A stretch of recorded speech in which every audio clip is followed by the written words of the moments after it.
El sonido es más bien para la cámara, ¿eh? Yo sé que aquí pues está muy cercano, ¿eh? Comparado con la Macro 2, pero es más bien para que la grabación de la cámara salga bien.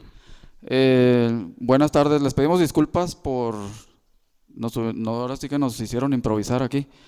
No nos avisaron, nadie nos avisó que iba a estar cerrada la macroaula y ahorita andamos apenas igual batallando como ustedes en llegar acá. Y también eso, o sea, es que aquí no se presta porque realmente está muy estrecho el espacio. Y una disculpa también al maestro Giovanni por lo mismo, se le tocó mala suerte ahora. Este, ya viene Arnulfo para acá.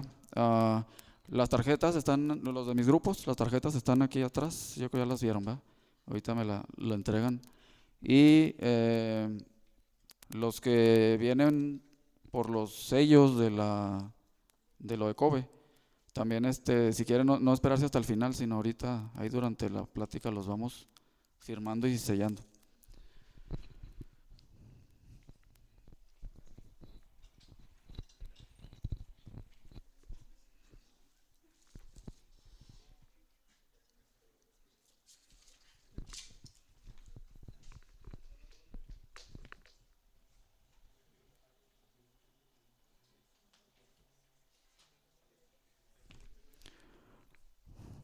Bueno, vamos a dar inicio. Yo creo que ya llegaron los que van a llegar. Me voy a permitir presentar a nuestro ponente del día de hoy, el maestro Giovanni Esaú García Sánchez, y voy a leer un resumen de su trayectoria. Actualmente es profesor investigador adscrito al Departamento de Ingeniería Industrial y Manufactura de la UACJ a partir de enero del 2014. Ha impartido asignaturas en el programa de Ingeniería Aeronáutica y Mecatrónica, como mecánica de suelo, ala rotativa, aeropuertos, diseño aerodinámico, estructuras mecánica, sistemas de control lógico, entre otras. Su línea de generación de conocimiento es el diseño aerodinámico con aplicaciones de computación evolutiva, especialmente en las áreas de estructuras, aerodinámica, propulsión, estabilidad y manufactura. Anteriormente fue inspector de calidad e ingeniero de control y planeación de aerolíneas comerciales, realizando trabajos y tareas de mantenimiento en reparaciones estructurales en flotas de aviones Boeing 737 y ATR 500. Él tiene una ingeniería en aeronáutica en junio del 2009 por parte de la Escuela Superior de Ingeniería Mecánica y Eléctrica Unidad Ticomán del Instituto Politécnico Nacional, con especialidad en operación y mantenimiento del transporte aéreo. También tiene una maestría en Ingeniería en Manufactura, obtenida en el 2012 en la Universidad Autónoma de Ciudad Juárez, con la especialidad de procesos de fabricación. Sus investigaciones en proceso tiene proyecto Aerodesign 2014, el de aplicaciones de algoritmos bioinspirados en procesos de la industria aeronáutica y el de optimización multiobjetivo en coeficientes aerodinámicos con aplicaciones LabVIEW. Algunas de sus publicaciones y ponencias más recientes tiene el artículo Robust Design Parameters in Electro Discharge Machining by Wire Using Multi-Objective Optimization of Genetic Algorithms, publicado en la revista Distributed Computing and Artificial Intelligence de la 11ª Conferencia Internacional, el 2014. Y tiene también un capítulo de libro publicado en la 13th International Conference on Hybrid Intelligent Systems y la ponencia Diseño robusto de parámetros en el proceso maquinado por electrodescarga con alambre con probetas de aluminio 6061 dentro del tercer coloquio de Ingeniería Industrial y Manufactura aplicada en la UACJ. Vamos a recibirlo con un aplauso y damos inicio a la ponencia. Buenas tardes, compañeros. Algunos ya me conocen, otros no. Yo soy todo lo que dijeron. Voy a tratar de ser breve porque las áreas de aplicación de esta investigación son diversas, pero las resumí en solamente 3 áreas. Cabe destacar que la investigación que van a escuchar es una investigación de aproximadamente 1 año y medio, que es parte de la maestría, y luego salí de la maestría y aprendí o conocí los algoritmos genéticos. Sí, así es como un ingeniero aeronáutico que se dedica a operaciones y mantenimiento de aeronaves tiene que ver con algoritmos genéticos. Entonces, el título se llama Diseño robusto de parámetros en el maquinado de electrodescarga por alambre usando optimización multiobjetivo de algoritmos genéticos. El título está muy grande, pero solo era para abarcar las áreas del conocimiento de esta investigación. Cabe destacar también que esta investigación fue la que se publicó precisamente en la editorial Springer en España, en Barcelona, en febrero de este año. Bueno, en resumen, esta investigación describe la metodología seguida para obtener los valores óptimos de operación de proceso de electroerosión por alambre mediante el diseño robusto de parámetros manipulando las variables controlables que más infieren en el resultado o parámetros de salida, como la tasa de remoción de material y la rugosidad superficial. En este momento en adelante vamos a conocer la tasa de remoción de material como MRR y la rugosidad superficial como RA. Estas dos son las variables de salida, son los valores que yo quiero optimizar o que quiero mejorar, ¿sí? Al fin y al cabo, estos dos valores son los que me hacen ganar dinero, ¿sí? en un proceso de maquinado de esta índole. Seguido de esto, se toma el arreglo ortogonal de este diseño experimental y se caracterizan heurísticamente los individuos y la población mediante óptimos locales, utilizando optimización multiobjetivo de algoritmos genéticos, los cuales se cruzan y se mutan de esta población y se generan mejores resultados para la tasa de remoción de material y para la rugosidad superficial. Esta es la parte de los procesos de manufactura y esta es la parte de los algoritmos genéticos. Tengan en cuenta que son cosas diferentes. La validez o la importancia de este artículo, de esta investigación, es cómo fusionar diversas áreas de la ingeniería y de industrias completamente diferentes en optimización, que esa es la palabra clave. Áreas de conocimiento. Les platico, son muchas áreas de conocimiento, pero sin embargo hay 3 relevantes, 3 en las que se centra la investigación total. La primera son los procesos de manufactura. Esto obviamente por la maestría es en manufactura, entonces los procesos de manufactura eran importantes. En mi caso, los procesos de manufactura en los que hice mayor intención del estudio fueron aquellos procesos de manufactura que están abocados a la industria aeronáutica, ¿sí? Y el diseño de experimentos. El diseño de experimental pues está en cualquier industria, optimiza variables y está desde hace muchos siglos con otros nombres, pero son diseños experimentales y los vamos a ver. Y por último, y los que son de sistemas y para eso vienen, es la computación evolutiva.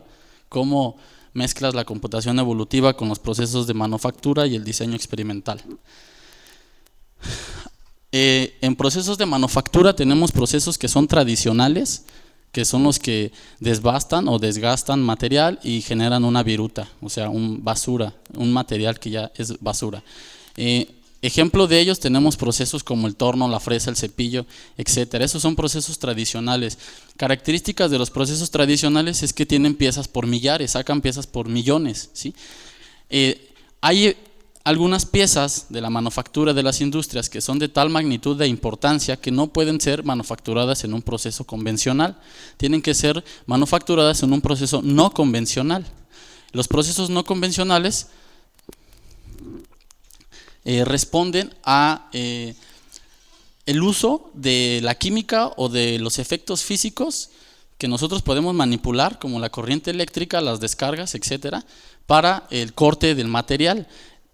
Debido al uso de este tipo de condiciones físico-químicas, pues no tenemos viruta. Esa es una de las ventajas. Otra de las ventajas es que el material que uno puede cortar con este tipo de procesos son materiales sumamente con características mecánicas elevadas. Hablemos del titanio, hablemos de aleaciones importantes como las que utiliza la NASA, de los cerámicos, este tipo de materiales que no se pueden mecanizar con un método tradicional, los hacemos en el método no tradicional. Este es en general un esquema de los métodos no tradicionales, pero es uno muy general, digámoslo así, donde tenemos maquinado químico, maquinado electroquímico, maquinado por descarga eléctrica, maquinado por haz de alta energía y otros procesos, como otros procesos, arco de plasma, chorro de agua, etcétera, etcétera. Son un montón y cada uno de ellos tiene por lo regular una máquina que hace este principio, que ejecuta este principio.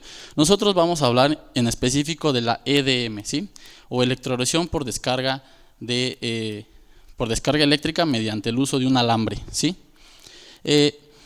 Ustedes van a decir ¿qué es eso? Es medio complicado, pero les puse un diagrama que hice para ejemplificar el proceso de maquinado. El maquinado por electroerosión por alambre o electrodescarga mediante un alambre se ve reflejado en este esquema. Es un esquema nada más que representa el proceso que se lleva a cabo. Tenemos entradas y las entradas mandan digamos que señales binarias a un nodo central o cerebro de la máquina. La máquina tiene a su vez variables que la misma controla y hay otros variables que la máquina no te deja que tú manipules, o sea, hay variables manipulables y hay otras que no te lo permite. Luego esto sigue una secuencia donde, por ejemplo, tenemos alimentación del alambre, duración del impulso de la descarga eléctrica, tenemos tiempo de base, tenemos comunicación de todas las unidades, comunicación de la planta de la energía. Luego este es el material, este es el alambre, se le hace pasar corriente eléctrica. Aquí hay una área donde se le genera se le inyecta un fluido que va a enfriar toda la zona de trabajo. En general este es el esquema, pero no es muy importante. La arquitectura pues tampoco es muy importante. Aquí están las poleas, este es el hilo, este es la bancada, el cabezal superior, el cabezal inferior y la mesa donde se va guardando el hilo que ya va. El hilo pasa por aquí, lo va alimentando y el hilo que ya sale ya no se reutiliza, ese ya se va, ya se pierde, digámoslo así.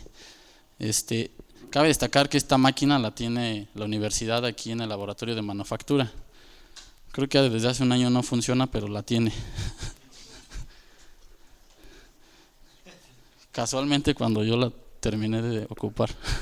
No es cierto. Ya en un esquema más caricaturesco tenemos el material. Cualquier material tiene que ser solamente metálico. Cualquier material puede cortar.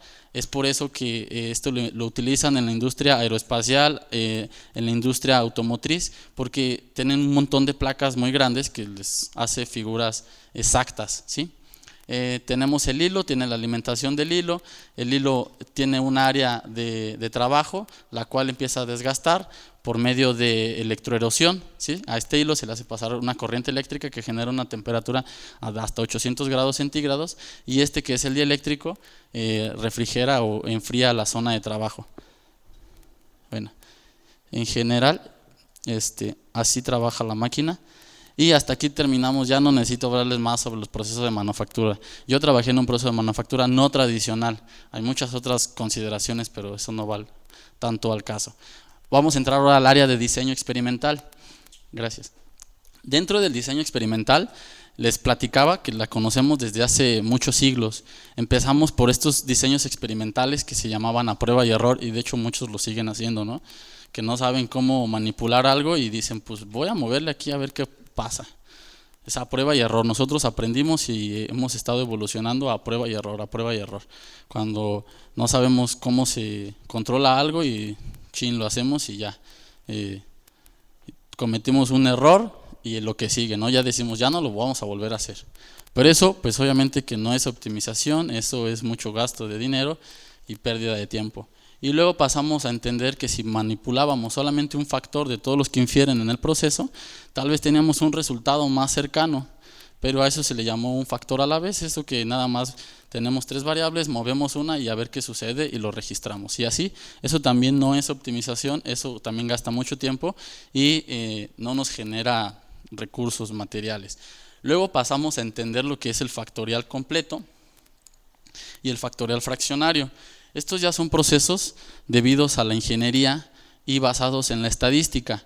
Aquí estudiosos en las áreas de la probabilidad y la estadística, de los procesos estocásticos, de todos estos procesos que sí se necesita hacer un estudio profundo para conocer las variables, empezaron a desarrollar este tipo de procesos, y en general los dos procesos, tanto el factorial completo como el factorial fraccionario, tienen esta misma arquitectura. Tenemos un producto o un proceso que queremos estudiar. De ese proceso tenemos un factor señal. Este factor señal es algo así como las velocidades de una licuadora. Si le damos 1, la licuadora nada más nos va a cortar ahí poquito. Si le damos 2, va a cortar a mayor velocidad, así hasta que le demos la máxima velocidad y va a ser puré. Eso es el factor señal, o sea, son limitantes, es también como la palanca en el automóvil. Primera nada más nos deja llegar hasta 20 kilómetros por hora, en segunda ya nos deja avanzar a una velocidad de 30, 40, ¿no? Ese es el factor señal, eso se podría ver así. Luego tenemos factores de control, son aquellos que nos permiten manipular nosotros el experimento. Un factor de control, por ejemplo, en un automóvil es el acelerador, nosotros aceleramos hasta donde queremos, dependiendo de qué tan rápido queremos llegar. Y los factores de ruido son diversos, como el medio ambiente, como características que se deben de analizar, que nos generan ruido. Esas son las que no podemos controlar, pero que existen y que nos pueden dañar el producto. Y de todas estas se generan las características de calidad, o sea, las características que ya va a tener nuestro producto de calidad. Esos son estudios, bueno, esos son áreas de estudio que tanto estudia el factorial completo y el factorial fraccionario. ¿Cuál es la diferencia? Se las explico así de rápido. Si tenemos un experimento que tiene 8 variables y estas 8 variables están a 2 niveles, tenemos un factorial completo de 2 a la 8. ¿Cuánto es 2 a la 8 en sus calculadoras? ¿Alguien ahí que tenga una calculadora que me ayude? O una mente muy brillante.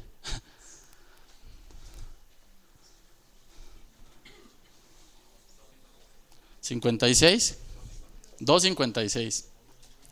Bueno, tendríamos que hacer 256 corridas para nosotros controlar, 256 corridas para nosotros controlar este proceso con un factorial completo, ¿sí? ¿Qué quiere decir? Que si yo voy a cortar un material y que tengo 8 variables por analizar, entonces tengo que tener 8 pruebas, 8 probetas de ese material, 256 probetas de ese material para hacer las corridas, ¿sí? ¿Qué significa el factorial fraccionario? El factorial fraccionario hace exactamente la mitad de las corridas, ¿sí? En ese mismo ejemplo de un factorial de 2 a la 8, entonces el factorial fraccionario haría exactamente la mitad de 256, ¿sí? No sé cuánto es, no tengo mi calculadora. ¿Quiénes desarrollan esto? Bueno, siempre lo comento porque es parte de la historia y nosotros reorientamos las producciones hacia las producciones de estas personas o de esta nación. Los japoneses fueron los que desarrollan muchas de las filosofías orientales que hoy en día son procesos occidentales. El creador de este factorial fraccionario se llama el doctor Genichi Taguchi. Este doctor es de los padres de Japón, que ayudó a sacar a Japón del devaste de la Segunda Guerra Mundial. Él, junto con otros que, por ejemplo, dan la manufactura esbelta, que te ayudan a entender lo del Six Sigma, todas estas herramientas de la estadística para los procesos de manufactura. Bueno, ellos fueron los que desarrollan el factorial fraccionario. ¿Cómo lo hacen? Pues es como un mito, ¿no? Ha habido muchos estudios sobre cómo desarrollaron el factorial fraccionario y no hay una teoría que te diga así exactamente lo hicieron. Podemos entender todo el factorial completo porque pues simplemente se tienen que hacer todas las corridas, pero cuáles hacer del factorial fraccionario solamente los japoneses y en específico el doctor sabe cómo se hacen. Bueno, precisamente del factorial fraccionario dice: la calidad de un producto debe de medirse en términos de abatir las pérdidas que este producto genera a la sociedad. Esto es filosofía del doctor Genichi Taguchi. ¿Qué te dice la filosofía? Bueno, que tú debes de optimizar un producto o un proceso tanto por la calidad del producto, pero también como la repercusión al humano, ¿sí? Y más por la repercusión al humano que por la calidad del producto. Esa es la filosofía de ellos. No es tanto ganar por ganar, sino ganar sabiendo. Ya su metodología implementada, la que yo implementé para poder controlar y manipular la electroerosionadora, fue esta. Esta no la hice yo, no me la inventé, simplemente la estudié, la analicé, la adopté y la apliqué. Es el diseño robusto de parámetros. ¿Qué significa la palabra robusto? Robusto significa que ningún factor de ruido va a alterar demasiado la calidad del producto o los valores de salida del producto.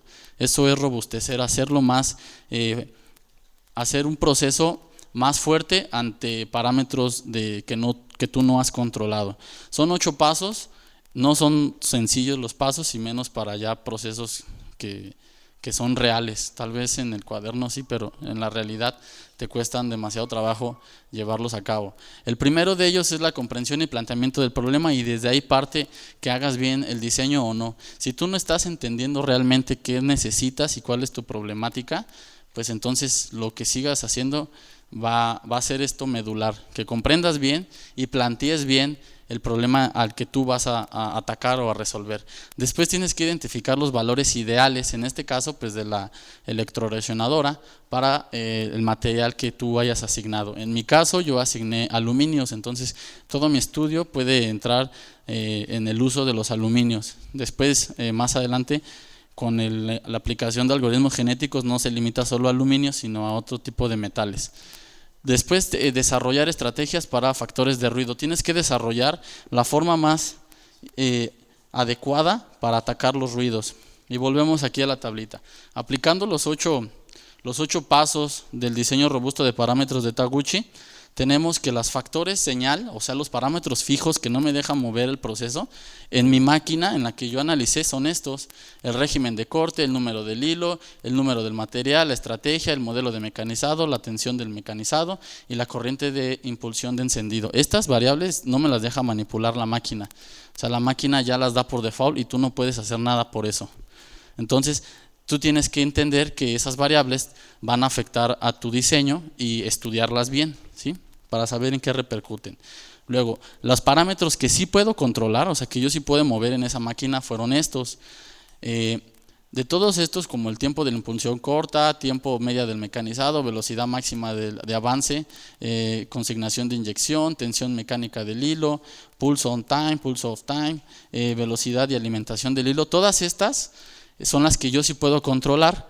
Pero hay algo dentro del diseño experimental que te dice que si hay algunas variables que no importan para el análisis que tú estás haciendo, pues que no las muevas. No necesitas meter más variables al estudio si no van a repercutir. ¿Cómo se hace esto? ¿Cómo tú decides qué variables sí puedes manipular o qué variables sí infieren en lo que tú estás analizando y cuáles no? Bueno, eso lo hace la historia técnica de la máquina. Para eso tú tienes que hacer investigación documental. Para eso tú tienes que saber que si esta máquina la tienen en Japón, ¿qué le están haciendo allá? Si la tienen en la India, ¿cómo la trabajan allá? Y luego lo que se genera de esa máquina, las investigaciones que se han hecho sobre esa máquina, y son muchísimas. Son muchísimas. En la India en general hay 2 universidades que trabajan con esta máquina y que han generado muchos artículos de muchos ámbitos y de formas diferentes, pero al fin y al cabo son investigación documental. De esta forma yo me pude solamente elegir 3 de estas variables para manipular en mi experimento, porque esas 3 variables son las que impactaban directamente a lo que yo estaba analizando. Luego, los factores de ruido. ¿Cómo tú analizas los factores de ruido? Los factores de ruido son 3 posibles: factor externo, factor interno y deterioro. El factor externo, dentro de los factores externos, pues está el medio ambiente. Y por ejemplo, aquí en Juárez, las que son las maquilas, tienen que prever que hay una temporada de calor intenso y hay otra temporada de frío intenso, y por ejemplo, las condiciones de humedad relativa, las condiciones de densidad y todo eso pueden afectar a su producto, y si no lo tienen ya analizado, pues pueden tener pérdidas y millonarias, y esos son ruidos externos. El ruido interno es el propio del proceso, son aquellas cosas que internamente en el proceso tú no puedes predecir. Por ejemplo, que se te enferme un obrero que manipula una máquina muy importante y no tengas otro para suplirlo, por ejemplo. Y el deterioro, pues ese es ruido natural de cualquier proceso, ¿no? El deterioro es la variable tiempo.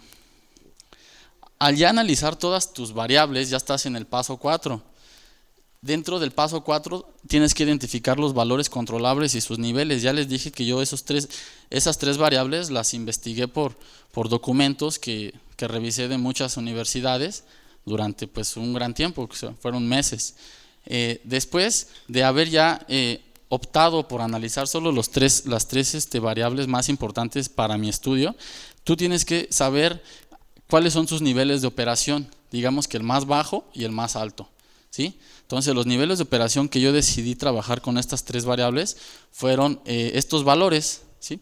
Estos valores pues son ya debidos a cada una de las variables.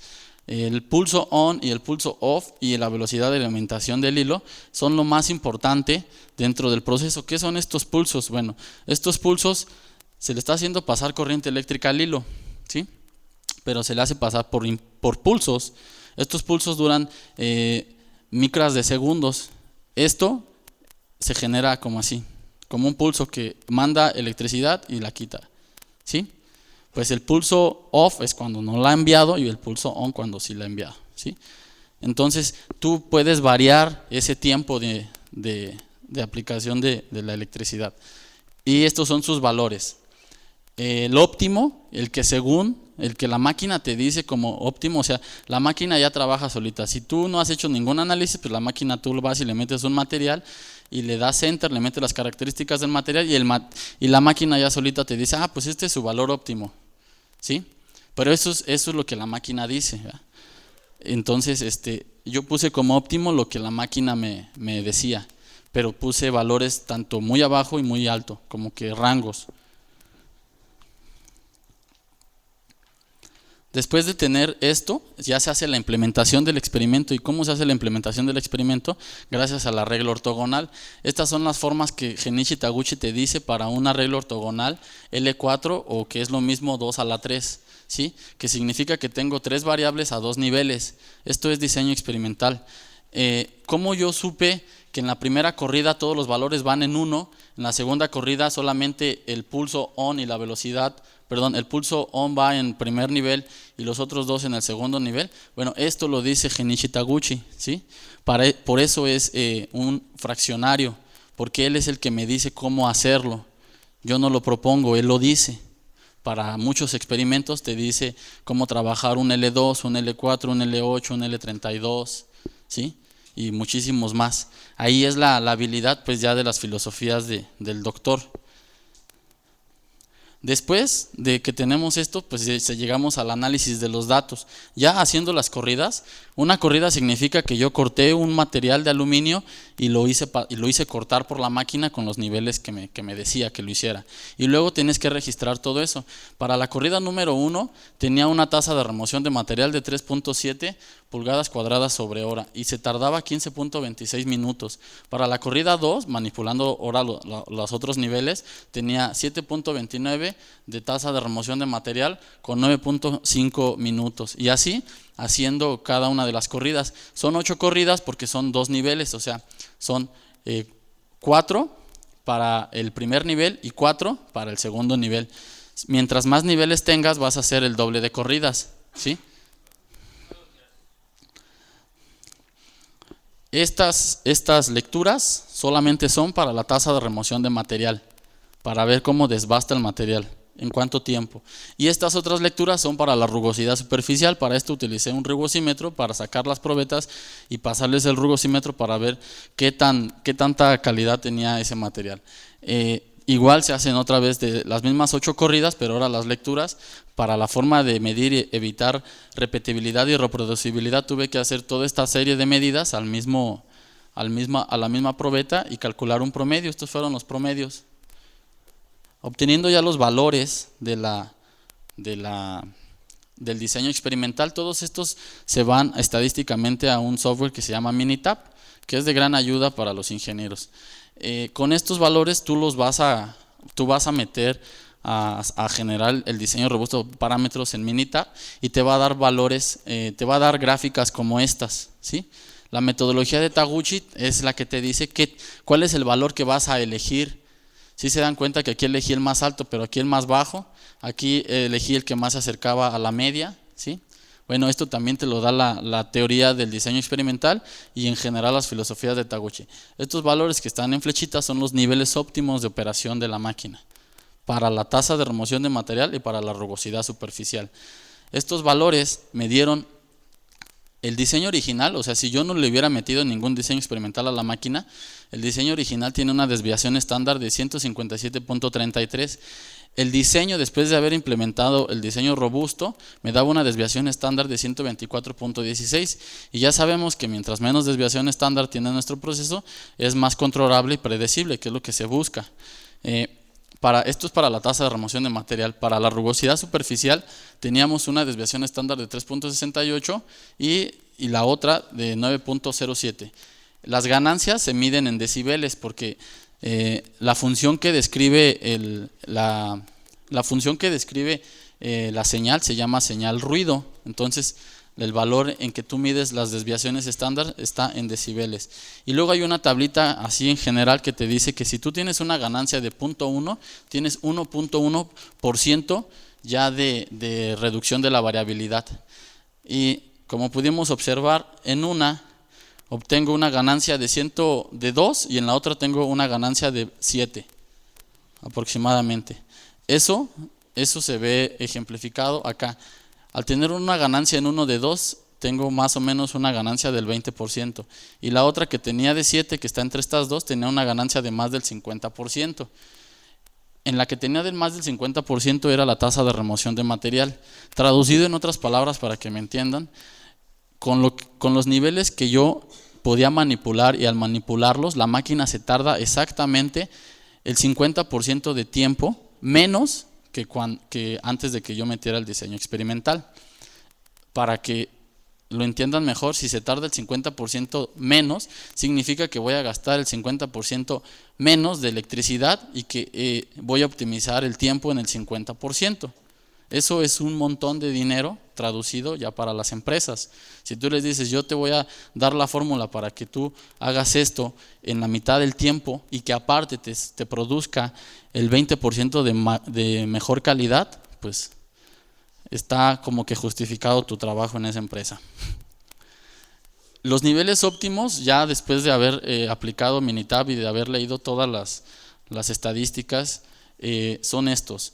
Si tú quieres una excelente remoción de material, mete estos niveles a la máquina. Si tú quieres un desbaste muy rápido, entonces mete estos niveles. ¿Sí? Eso es en general.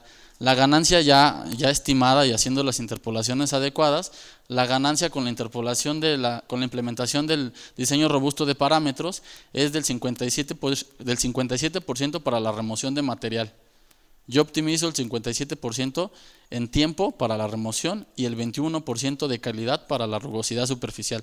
Eso es ya con el diseño experimental y yo con eso me titulé de la maestría. Y ya yo podía haberme ido a otra línea de investigación o algo así, pero llegaron los algoritmos genéticos, la computación evolutiva, esto que viene moviendo en industrias y no nada más la de los sistemas computacionales, sino cualquier otra. Ustedes saben, los computólogos saben que ustedes pueden incrustarse en cualquier industria porque pues en todas ellas hay computadoras, hay sistemas que optimizar. Bueno, la computación evolutiva, como su nombre lo indica, voy a definir un poquito sobre lo que es la computación evolutiva y voy a tomar una definición que viene dada en un libro que les hacen leer a ustedes. La computación evolutiva es una rama de la ingeniería artificial que involucra problemas de optimización combinatoria. Se inspira en los mecanismos de la evolución biológica. ¿Sí? ¿Qué quiere decir que se inspira en los mecanismos de la evolución biológica? Bueno, pues que alguien se puso a observar cómo es que el humano se adapta a ciertas condiciones y va evolucionando, ¿verdad? Vamos a definir 4 importantes consideraciones de la computación evolutiva. Primeramente, lo que el mundo real demanda, o sea, ¿qué necesita el mundo en la actualidad de los procesos y en productos y hasta en la propia vida? Existen problemas que no se pueden resolver usando un algoritmo que requiere tiempo polinomial. De hecho, en muchas aplicaciones prácticas no podemos siquiera decir si existe una solución eficiente. Hay muchos problemas para los cuales el mejor algoritmo que requiere hay muchos problemas para los cuales el mejor algoritmo que se conoce requiere tiempo exponencial.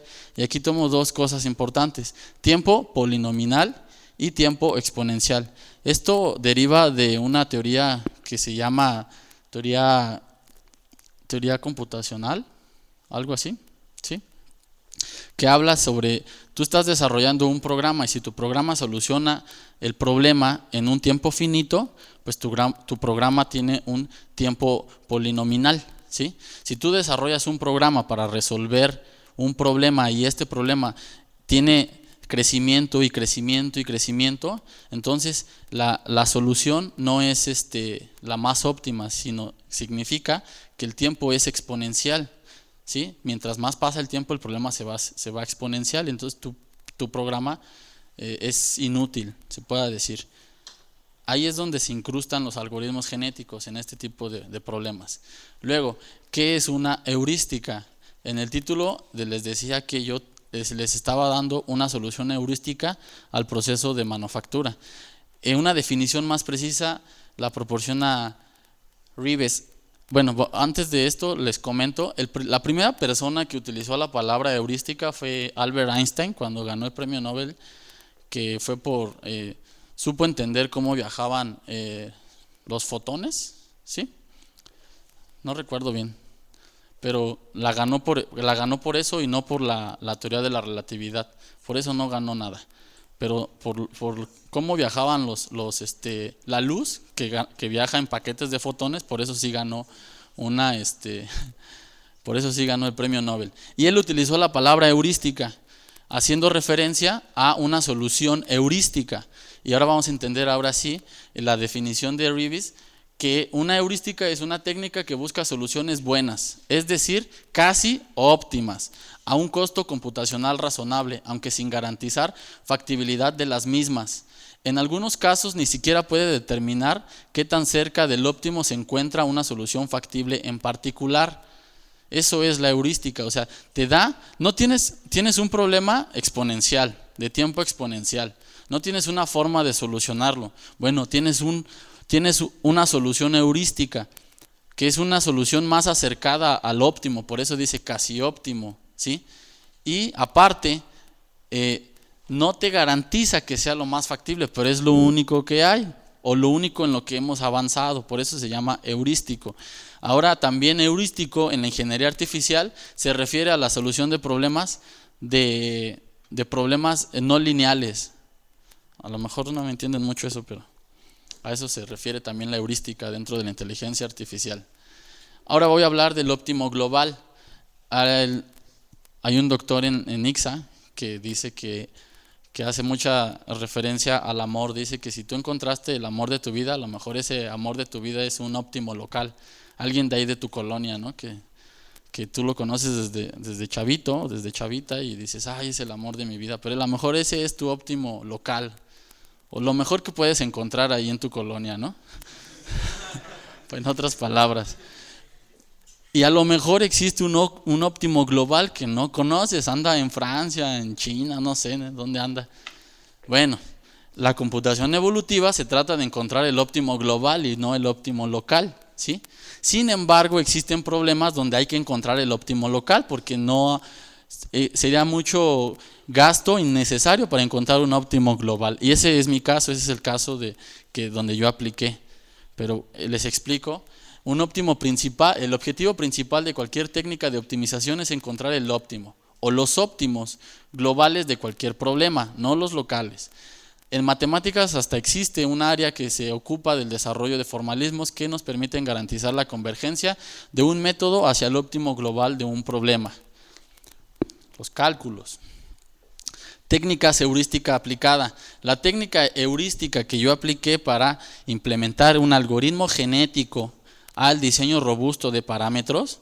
¿Por qué es heurístico? Porque yo no lo puedo comprobar.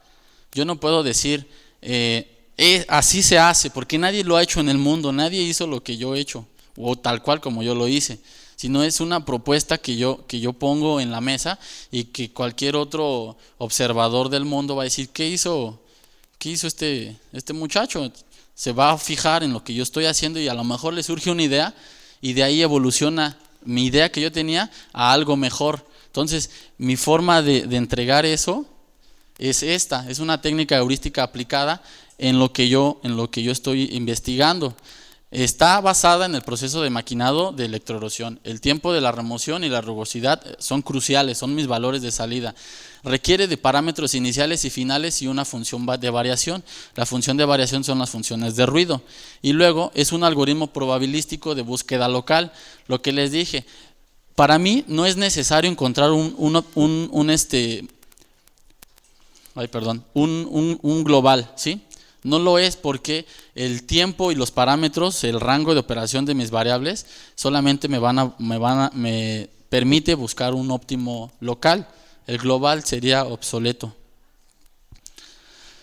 Ahora viene un poquito de historia de la computación evolutiva. Aquí quiero quedar claro, no quiero herir susceptibilidades. Los que crean en Dios, esto nada más es para la materia, y los que no le hagan mucho caso, ¿sí? Solamente es mera entender un poquito de dónde proviene. Durante muchos años la tesis más aceptada sobre el origen de las especies fue el creacionismo. Dios creó a todas las especies del planeta de forma separada.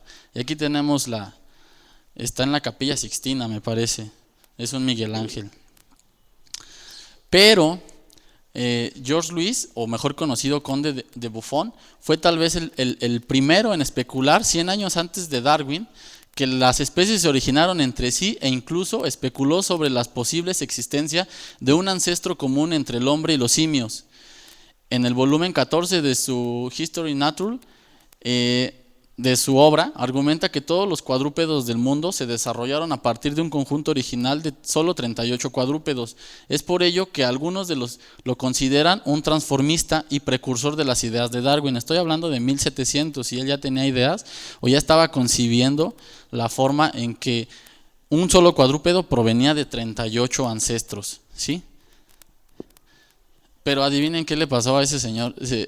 Lo mandaron la iglesia lo mandó llamar y dijo, no es cierto, todo era mentira, me lo inventé.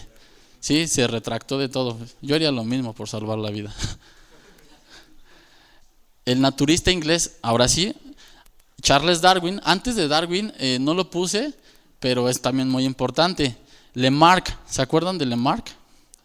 Aquel que decía sobre que las especies empiezan a adaptar con el transcurso de las generaciones, y hablaba de su claro ejemplo del cuello en las jirafas, ¿sí? Que un animal cuadrúpedo quería alcanzar una manzana o quería alcanzar algo de la copa de un árbol, y que durante generación y generación y generación se le hizo el cuello muy largo, ¿sí? Ese es Lamarck. Él también fue antecesor a Darwin. Pero de donde partimos realmente, y que todo el mundo conoce, porque tiene una barbota, ¿sí? Muy padre, es Darwin. El naturista inglés Charles Darwin presentó en 1858 los primeros bosquejos de su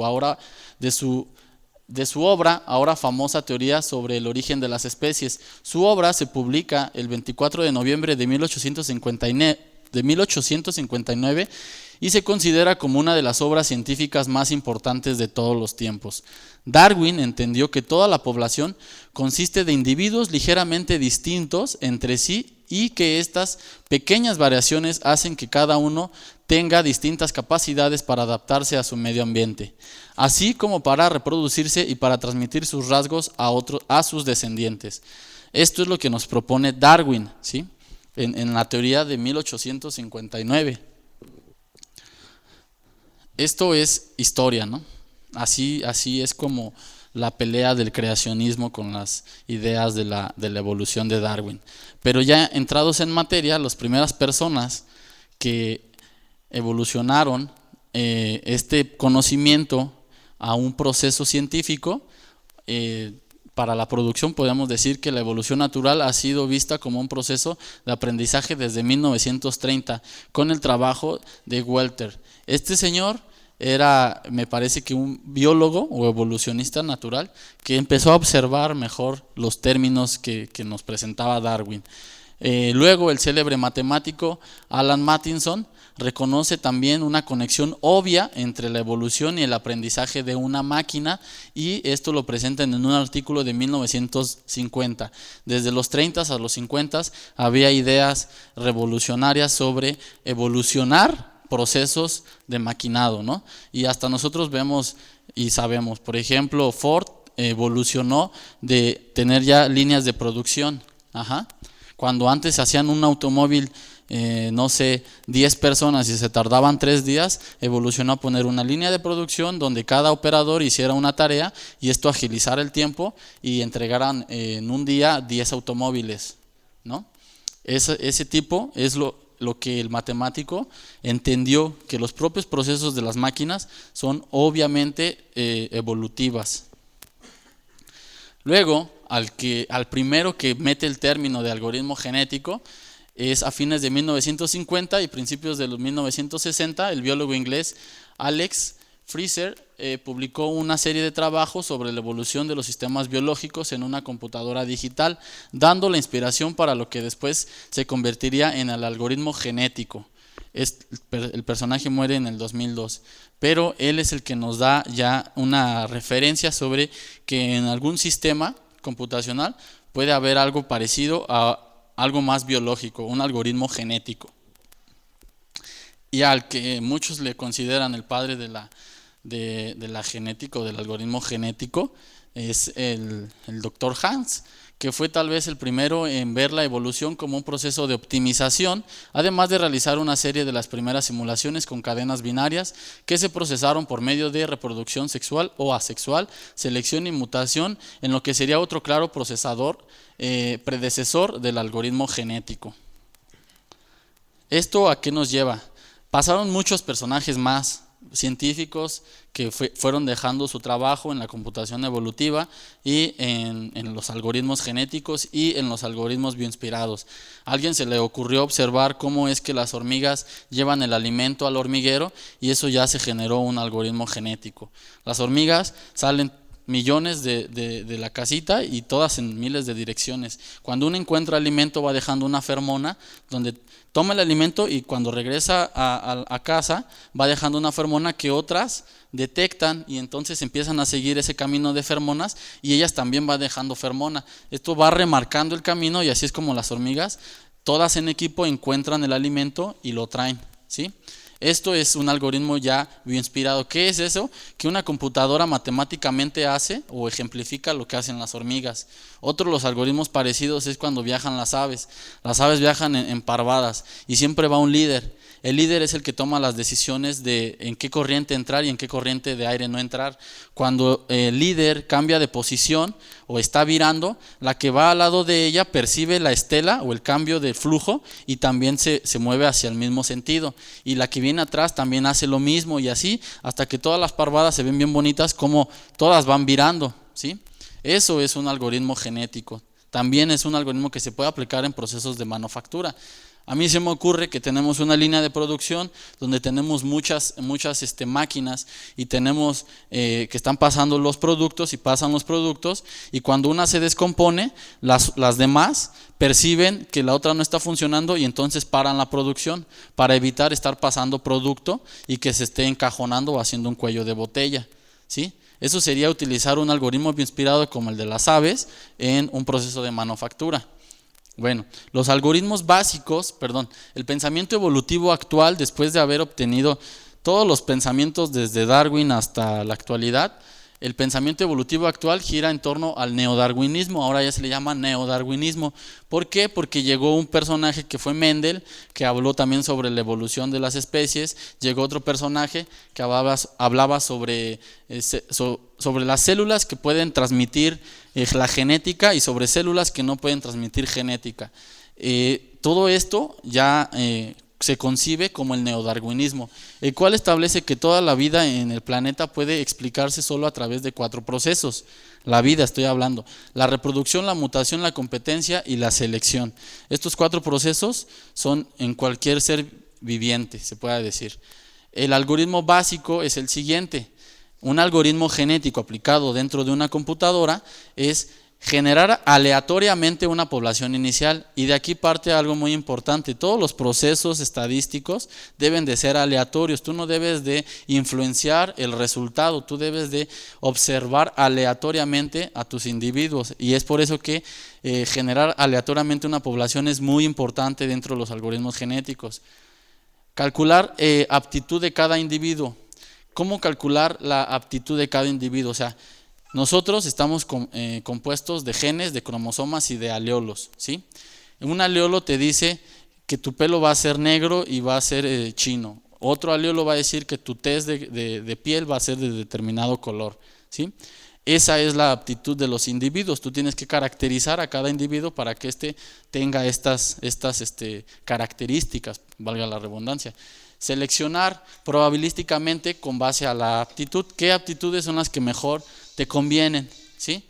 ¿Cuáles son lo que tú quieres transmitir? Por ejemplo, yo quiero que mi hija salga con los chinitos, y si mi abuelo era de ojos azules, pues quiero que salga con los ojos azules, etcétera. Tú vas seleccionando según lo que tú vas necesitando. Eso ya en una producción. En la mía, por ejemplo, yo quiero tardarme el menos tiempo posible en remover material y que aparte la característica de rugosidad sea la mejor, sea la más alta, ¿sí? Esas serían las aptitudes dentro de mi proceso. Aplicar operadores genéticos. ¿Cuáles son los operadores genéticos? Precisamente las 4 cosas en las que el humano no puede, son los 4 procesos del humano o de la vida. También se pueden ejemplificar mediante la cruza y la mutación. Tú vas a cruzar individuos y eso te va a dar una nueva generación. Esa generación va a tener mejores características y vas a cruzar a los mejores de los mejores y obtener un mejor. Y así es como vas consiguiendo al óptimo global. Ajá. Y luego todo esto va a ser ciclado hasta que cierta condición se satisfaga, hasta que tú tengas al mejor del mejor del mejor del mejor, o que tú pares las generaciones. Tú pones en tu programación cuántas generaciones quieres correr. Esto, por ejemplo, fue un experimento que hicieron con ratones. Precisamente el que demostró que hay células que sí pasan genética y hay células que no, empezó a, creo que tuvo como 150 generaciones de ratones. Al primero le cortó la cola. A los primeros padres les cortó la cola y tuvieron ratones. A los otros les volvió a cortar la cola y tuvieron otros ratones. Así después de 150 generaciones, ningún ratón nació sin cola, o sea, todos tenían la cola. Eso demostró su teoría, que solamente ciertas células son las que transmiten la genética, no todas, como decía Mendel de las jirafas. Entonces, esto de ciclar es hasta que se satisfaga la condición más óptima que tú necesitas. Y ya por último, después de todo ¿cómo apliqué el algoritmo genético al proceso de manufactura que ya les expliqué? Primeramente les tengo que hablar del algoritmo que utilicé, el NCGA segundo. Este algoritmo yo no lo hice. Hacer un algoritmo es de doctores, de semidioses. Nosotros los mortales no los hacemos, solo los utilizamos. Lo hicieron un grupo de doctores en Europa. Desarrollaron un algoritmo y no es cualquier algoritmo, es un algoritmo multiobjetivo. Por lo regular, un algoritmo sigue un solo objetivo para mejorar una especie. Este algoritmo genera dos objetivos y tú decides en la programación si el objetivo va a ser minimizar o maximizar una característica.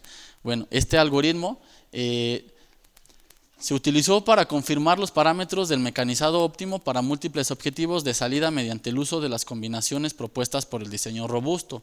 Este caso particular son los 2 objetivos, la remoción de material y la rugosidad superficial, donde el primero se buscaba maximizar, o sea, que el tiempo fuera... lo escribí yo creo al revés.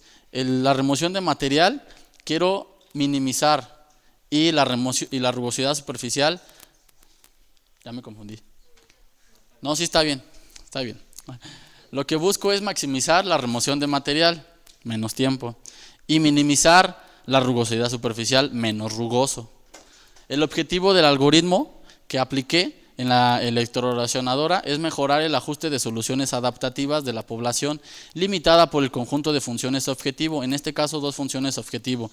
Las 2 salidas para mi algoritmo genético se convierten en funciones objetivo. Son los objetivos que el algoritmo va a buscar al estar mutando y cruzando generación tras generación tras generación. Esas son las 2 funciones objetivo, ¿sí? En el argot también se le puede conocer como, o hay otra variable que se conoce como fitness, que también te va calculando qué tan saludables son tus generaciones. Luego, proporciona un listado de pseudocódigo, el algoritmo, de la clasificación para minimizar la función. Aquí es donde viene realmente lo medular de mi trabajo. Yo tuve que desarrollar las funciones objetivo. Si tú no sabes desarrollar bien lo que quieres, por mucho que corras generación tras generación, nunca vas a generar un máximo o nunca vas a generar un mínimo. Las funciones objetivo yo las generé gracias a una regresión lineal. ¿Y en qué me basé en hacer la regresión lineal? Bueno, en todas las corridas experimentales que ya había hecho del diseño de experimentos, ¿sí? Hice una regresión lineal con los resultados del diseño experimental para poder meter en el programa las funciones objetivo. Y estas son las funciones objetivo, que son lineales, son sencillas, pero no las hubiera podido lograr si no hubiera hecho el diseño experimental. Luego, ya en particular, la talla de la población debe de ser en múltiplo de 4, porque yo tenía 4 variables, porque metí una variable como ruido, que es la dureza del material. La dureza del material para mi análisis fue un ruido, porque nosotros no podemos garantizar que todos los materiales que metemos tengan la misma dureza, y muchas veces por culpa de la dureza del material tenemos basura como resultado, o que no está dentro de tolerancia si nos regresan el producto. Por ejemplo, si hacemos tornillos y estos tornillos van a ir en un panel en un avión y resulta que tienen menor dureza que la que se necesita, el tornillo se va a botar. Entonces se le van a hacer estudios de dureza y nos van a regresar el producto, ¿sí? Entonces eso es ruido de mucho material que les llega y de millares que se hacen de tornillos. La dureza la tenés que controlar. Entonces la dureza más las 3 variables que ya les había comentado entraron al análisis del algoritmo genético. Luego, como son 4 las variables del análisis del algoritmo genético, la población se debe de hacer en múltiplos de 4 para que haya un equilibrio. Entonces yo deduje una población de 400 individuos. El número de generaciones se estimó mediante el análisis de aplicaciones del mismo algoritmo en diferentes ejemplos. Observé, analicé, también hice un análisis sobre una investigación documental sobre este algoritmo y cuántas generaciones más o menos son las que corren científicos en otro lugar del mundo, y en general se corren 100 generaciones para un algoritmo de 4 variables. El número de generaciones no existen alteraciones en ninguna variable, que en ninguna variable hay alteraciones hasta menos de las 100 generaciones que yo propongo en el algoritmo. En general, esto se corre en Ubuntu, ¿sí? ¿Por qué? Porque el algoritmo es libre. Eso es lo maravilloso de la ciencia, que no te cobran un peso por bajar los algoritmos, y Ubuntu o Linux te permite manipular la programación, ¿sí? Entonces, esto se genera un programa en C, pero en la base, en el software de Ubuntu. Y tenemos más o menos cómo tú declaras las variables dentro ya del programa del algoritmo. Las variables tienes que hacer por medio del sistema, por medio de programación, tienes que declarar el número de generaciones, cuáles son tus funciones objetivo, cuánto es el número de tus objetivos, cuáles, si tienes números constantes dentro de esos objetivos o dentro de esas ecuaciones, cuál es el número de las variables, y luego todos los límites de las variables. Y los límites de las variables es inferior y superior. Y obviamente ya sabíamos por el diseño experimental que tenemos nivel 1 y nivel 2, que en el algoritmo genético se iban a convertir en mis parámetros también, ¿sí? En mi parámetro o límite inferior real y mi límite superior real. Y luego también tú vas a estimar la probabilidad de cruza en un 70%, y esto lo puede determinar también igual mediante la investigación, y un porcentaje para la mutación que sería del 30%. Y también probabilidades o distribuciones tanto de la mutación como de la cruza. Y ya, posterior a ejecutar el programa, y después hagan de cuenta que después de como, ¿qué les gusta?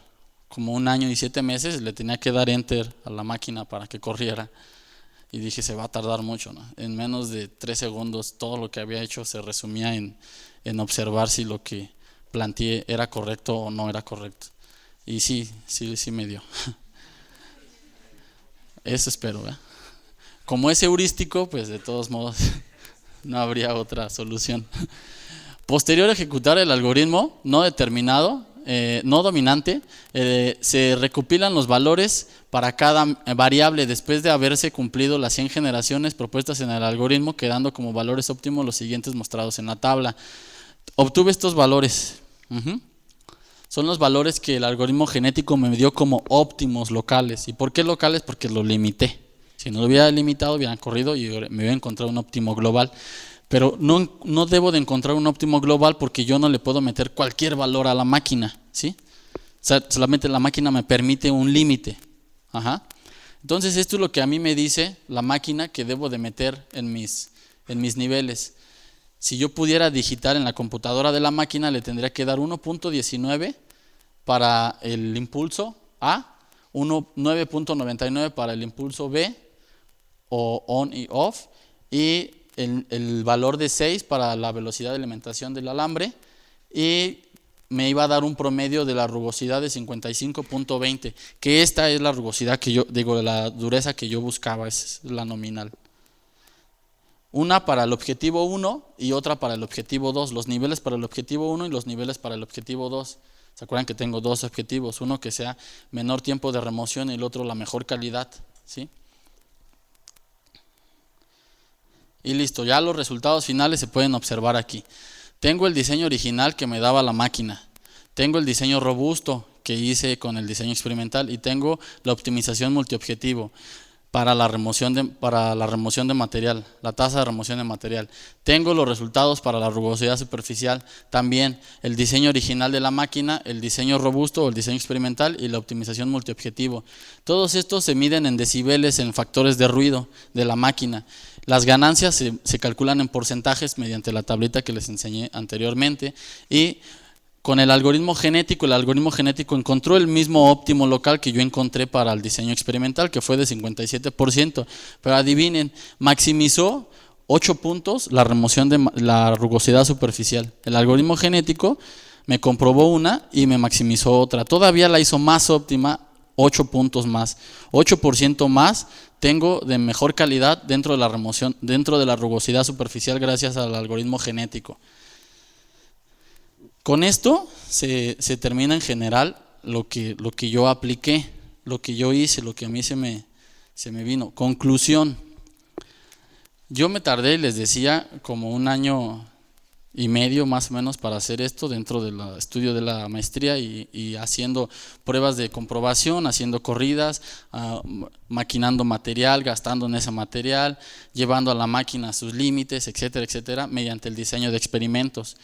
La conclusión a la que yo llego: si nosotros podemos manipular bien los sistemas evolutivos y hacemos un correcto uso de un algoritmo genético que ejemplifique lo que hace la máquina, no necesito material, no necesito correr, no necesito gastar energía ni recurso del proceso, ¿sí? Solamente hacer un correcto programa en tu computadora que entienda, que te dé como resultado lo que te podría haber dado un diseño experimental.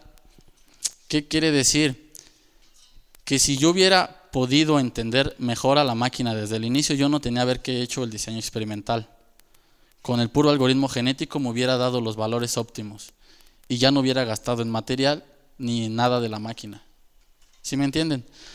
Esa es la conclusión que yo llego. Nosotros tenemos que maximizar las herramientas que tenemos a nuestra disposición y entender que hay áreas de conocimiento tan relevantes e importantes que nos pueden dar el control y el dominio de ciertos procesos. Lo único que tenemos que hacer es entender el proceso y luego, lo más difícil, entenderlo matemáticamente para meterlo en un programa, ¿sí? Pero la inteligencia artificial es eso: optimizar, optimizar, optimizar. Ahora, de investigaciones nuevas que tengo, pretendo optimizar cuestiones, por ejemplo, las decisiones que toman las aeronaves, minimizar los coeficientes de resistencia que tienen las aeronaves, maximizar el coeficiente de levantamiento que tiene la aeronave desde el diseño. Cómo diseñar con un algoritmo genético y evitar ya tener la aeronave que ya esté construida y a lo mejor cometer un error. Mejor simularlo muy bien utilizando un correcto algoritmo. Otras de las aplicaciones que se pueden hacer son dentro mismo de los procesos de manufactura, ¿sí? Y se están ganando dinero solamente con optimizar, optimizar, optimizar. Bueno, ahora sí, eso es todo por mi parte. Si tienen alguna duda. ¿No? Acá, compañero. No, la función objetivo la construí mediante una regresión lineal de los resultados del diseño experimental. Entonces la función que describe una pendiente por los datos. Algo así, sí. De hecho, la herramienta de la regresión puede ser regresión lineal o una regresión no lineal, es un poco más compleja. Son herramientas de Minitab dentro de la probabilidad y la estadística. ¿Alguna otra pregunta? ¿Por qué Linux y no Windows? Ah, porque Linux es gratis. Linux es gratis y es... También es gratis. Ah, pero la versión estudiantil. No, yo creo que muchos de los que estudian tienen Linux en sus computadoras, ¿no? Pueden hacer maravillas con Linux. ¿Y por qué Ubuntu es la versión que bajé de Linux. Ah, no sé. Con esa trabajé. Esa de hecho es viejita, ¿no? Pero salí de la maestría en el 2012. Ajá. Sí, no la he actualizado. ¿Alguna otra pregunta? ¿No? Bueno, los algoritmos de inteligencia artificial, el de genéticos, yo pienso en lo particular que es como el más sencillo de las ramas de la inteligencia artificial. Ujú. ¿Has pensado en aplicar otro tipo otro tipo de algoritmos? No soy bueno, digamos que mi perfil o mi investigación solo se ha centrado en los algoritmos genéticos. Sé que existen otras divisiones de la inteligencia artificial, sé que existen otros más avanzados, pero estoy como que aprendiendo yo solo de ellos, ¿sí? No llevo clases, mi profesión es ingeniería aeronáutica y la maestría en manufactura. Todo esto yo lo hice porque gracias a que tuve un trabajo con un doctor de ICSA que trabaja con eso, pero es más proactivo, entonces a lo mejor sí hay mucha área de oportunidad en un algoritmo más complejo, pero no lo he pensado. No, no me refería a que fuera más complejo ni que fuera más sencillo de genéticos, o sea, no en especial para nada, sino, por ejemplo, yo siento que los de genéticos, por la forma de trabajar, es como más tradicional, o sea, menos inteligente, ¿sí me entiendes? Algo así. Pues mira, dentro de la investigación que yo hice, este algoritmo que lo hicieron en el 2002 los doctores en Europa. Es un algoritmo que actualmente se sigue ocupando en procesos de la industria. A lo mejor en cuestiones médicas o en cuestiones de otras áreas sí se ocupan diferentes. En los procesos industriales los algoritmos genéticos son vastos y hasta sobran y hay mucha área que se desconoce. O sea, hay mucho crecimiento todavía ahí. A lo mejor ahorita porque se puede implementar eso porque es algo sencillo que a lo mejor se puede, en teoría, ¿verdad? Que alguien a lo mejor sí lo puede implementar y todo. Ya cuando te metes en cosas más avanzadas, pues tratas de implementarlo en cosas más avanzadas, ¿no? Puede ser. También es importante recalcar que el algoritmo, pues yo no lo hice. Hacer un algoritmo, eso es sumamente complicado, ¿sí? Hay doctores aquí que tienen años y todavía están a la mitad de sus investigaciones. Saber describir realmente la biología de un ser vivo es complicado. Por eso son algoritmos bioinspirados, porque nos estamos reorientando, las nuevas ciencias se están reorientando a observar cómo la naturaleza soluciona los problemas. Eso es el algoritmo genético o un algoritmo bioinspirado, cómo la naturaleza soluciona un problema. Aparte usted mencionó que era heurístico, o sea que hay formas, a lo mejor, hay mejores formas de optimizar, pero ahorita con la investigación es algo que... Sí, esa es una característica de los algoritmos, son heurísticos. Sí hay algoritmos que no son heurísticos, son determinísticos. A lo mejor te referías a uso de esos. No, sí, o sea, más bien me refería que he visto muchas aplicaciones más bien de genéticos. Ah, ok. Nunca he visto que apliquen en otra rama, menos para este tipo de procesos. Quería saber si te había ocurrido algún tipo de aplicación. No, de hecho, la investigación ya la concluí del año pasado y ya estoy en otras cosas, con otros tipos de algoritmos, pero con otro tipo de programación también. Ahora estoy programando en LabVIEW y ya no en C. Entonces es importante también. ¿Alguna otra duda? ¿No? ¿Ese es un proyecto que se está llevando a cabo actualmente? Mm, No, fue de investigación y para ganar dinero. Sí, se los fui a vender a las maquilas que tienen esa máquina. Sí, al fin y al cabo le tienen que ver ustedes un beneficio, ¿no? Sí, sí gané. Gané. Pero no metí los algoritmos genéticos al manual. Simplemente es implementación de diseño experimental en procesos de manufactura. Entonces, trabajo con otro compañero y cuando sale trabajo vamos a las máquinas, observamos todo esto, pero para cada proceso en específico y hacemos algo similar y damos resultados óptimos, optimizamos los recursos de cualquier máquina. Entonces, ¿en qué se basa lo que hace la máquina para hacer sus estudios y el darte y no? Porque ellos te dan en general, por ejemplo, hay máquinas que ya son muy viejas y tú le dices qué tipo de material vas a meter y tú eliges un aluminio, ¿sí? Pero sabemos que el aluminio hay 60-65, 70-72 con características mecánicas diferentes y ya no ahondan tanto en eso porque es más programación, la máquina solo corta, no analiza material, ¿sí? Y es por eso. ¿Alguna otra duda? Ya no hay dudas. Muchas gracias por haberme escuchado.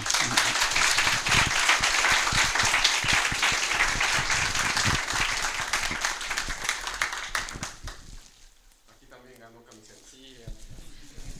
Bien.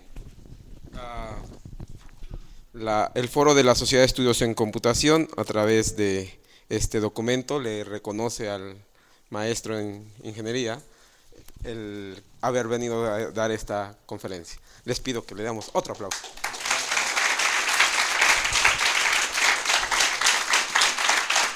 Y bueno, jóvenes, nos vemos dentro de 15 días porque en la semana de ingeniería no va a haber conferencia. Si toman, no manejen. Y si toman mucho, menos. Que tengan buen fin de semana y nos vemos en alguna conferencia de la Semana de Ingeniería.